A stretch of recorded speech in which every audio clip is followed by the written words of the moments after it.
Attempting a schoolyard headlock.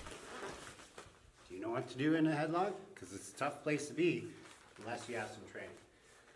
Lots of things to think about there situationally. Do you know what's coming? Okay, we just reverse the roles so you can see.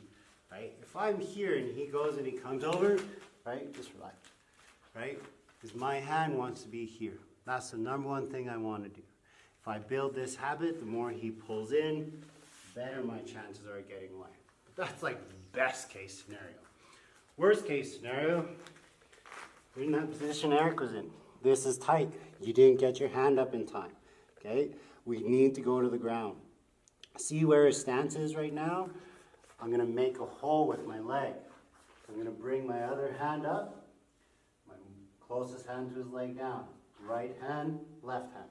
I'm pulling on this, lifting on this, making a space for him to fall into. He's holding on to that headlock nice and tight. Forearm on face, hand press. Use your body to push and open that up. I got lucky, I trapped the arm. Not too worried about that though, because I want to get away. Knee on rib cage right away, add the pain. Punch, punch, head on a swivel, looking around. Time to disengage, right? No point in sticking around in a fight. If he came up and just dummied me from behind, I didn't even know what was going on, hopefully that's my response. But if they caught me and they snuck that in tight, it's hard to get out of. I like to stay away from the ground if I have to. But in this case, I'm choosing to go to the ground on my terms, and I'm choosing to leave safely. That's self-defense.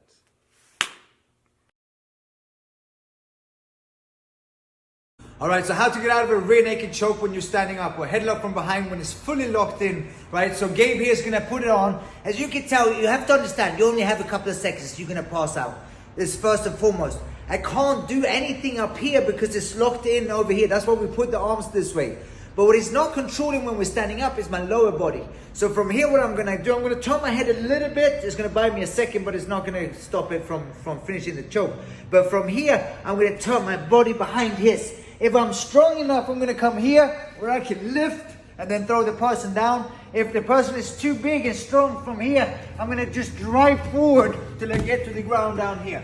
And then I have to get out on the ground by continuing to strike, right? But the key to understand here from this position, this is bad, right? But as soon as I turn here and I can go here, go hard, Gabe, finish it. Like you can hear my voice, it's not comfortable, but I'm staying awake and I can talk to you. That's a good sign, right? I can even come behind him a little bit and still working here. He's not in a good position if I feel like I can take him this way or this way.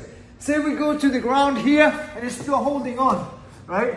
I'm going to place my hand on his head and I'm going to start punching until he lets go.